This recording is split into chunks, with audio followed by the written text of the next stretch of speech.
Coach Jackson, welcome to Starkville. Thank you. Look forward to working with you and talking with you. When I talked to Coach Cole at Oklahoma, she told me about your work as a master teacher. What does it take to become a master coach? That same energy, that same effort. I remember the first time I was master teacher. It was something that I really, really wanted. Way more involved. You can lead, which she prepared me for. So I think that same thing, attention to detail, the same effort that you give to each one of those players in camp, you do to each one of your players at this level.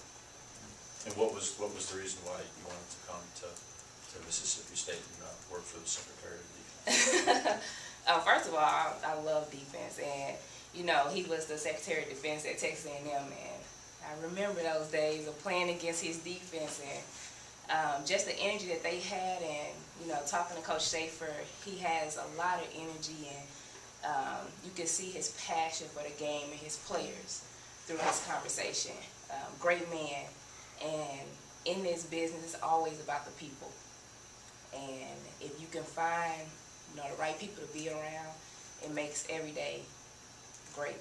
So, and I know, even though it sounds a little cliche, but it really does. It's about the people that you work with.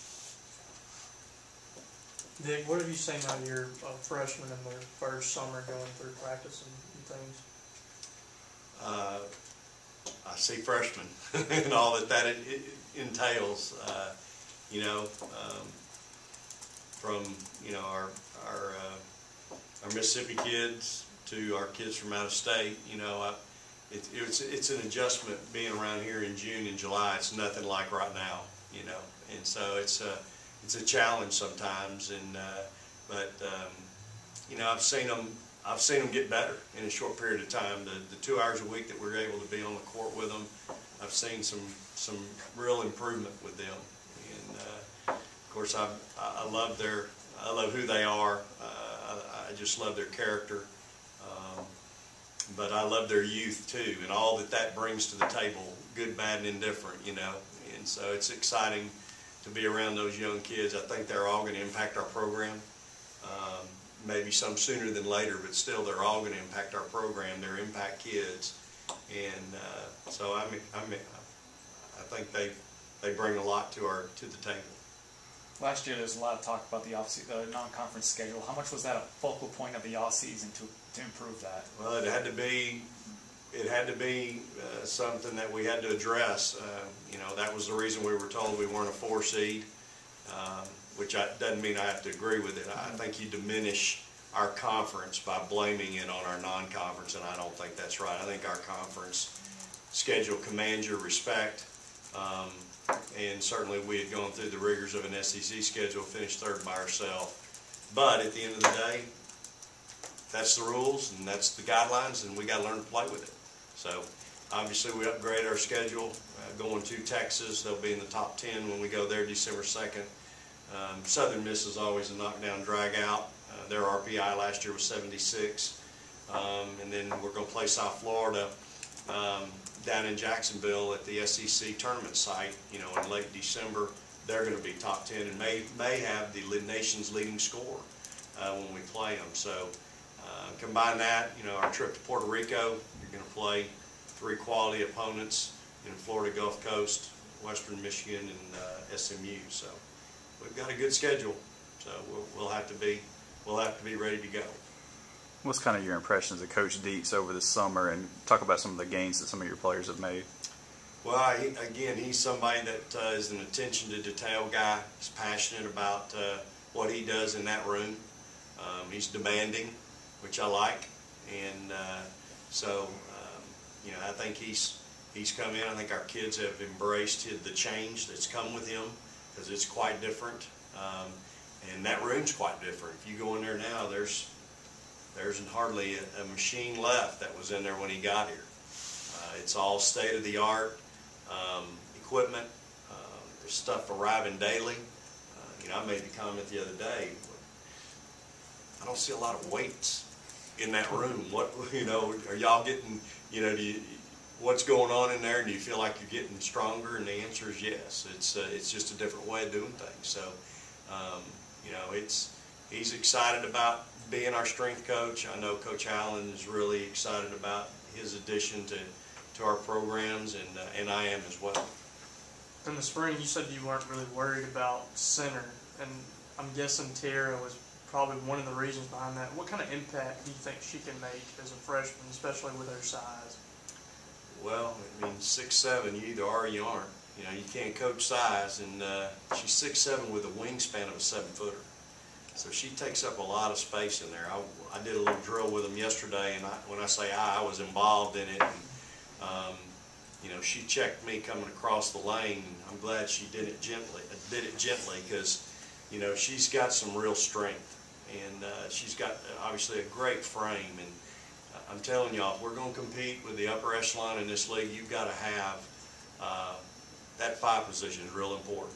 And with her and Chinway at 6'7" and 6'4", and their mobility, they're able to run, and so I think that's really going to give us a chance, y'all, to be successful and compete. She's a shot blocker, shot alterer, rebounder.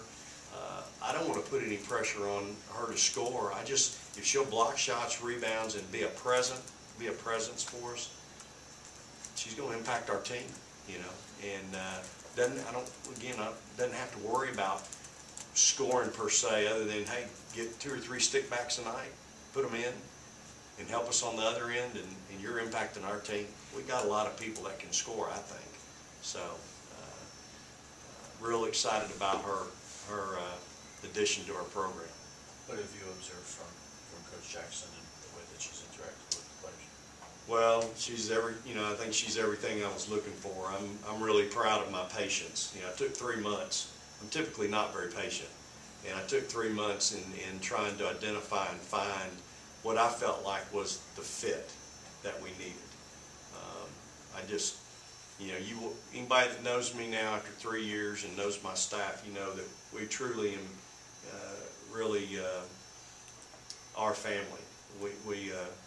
It's such it's an atmosphere that I really feel like is necessary for us to be successful, not with just our players, but my staff. And we really embody that, I think. And so it was important that I find that person that could really fit with the staff that I have. And I think Dionnah's going to be great in that manner. She also possesses that those things, the work ethic, the intangibles, the former player that commands your respect, play professionally. My players can identify with her. She's still young, can go out there and go through the workout with them if she has to, but you know, just watching her interact in the individual workouts that I've had her participate in and lead, I'm telling you, it's real exciting for me to know the person as well as the coach that I've been able to go out, find, and bring to Mississippi State. Added another Final Four ring to our hallway. Championship mentality as a player and a coach, and again came from, you know, playing for a Hall of Fame coach and Coach Cole. So feel really blessed, really fortunate. Again, we've got the best staff in the country, and I feel like I went out and added a tremendous piece to what already I feel like is the best. Was it more of a requirement that she be that right kind of a fit as opposed to someone who necessarily had a background or experience working with point guards? No question. You know, didn't need somebody to come in and impose their will on us, me, our staff. I didn't need someone that could necessarily promise you a player. I needed a total package that could fit the things that I deem are important. And I think she's going to be a great recruiter. I think she's going to be a great role model for our players and mentor for our young ladies. She's going to be able to identify with my point guards, which I felt like that was an important piece in finding that person that maybe was a former point guard, which she was. And so, you know, she's going to be a great tutor for them and do a great job with our entire team, but especially that point guard position. How much have you seen Morgan and Victoria develop over last year's? Opposed to last year, they're kind of thrown into the fire. They have no choice but to get better. With a year under their belt, how have they developed and how are they coming along as sophomores? Well, I mean, I think that answer will come in November when we start playing.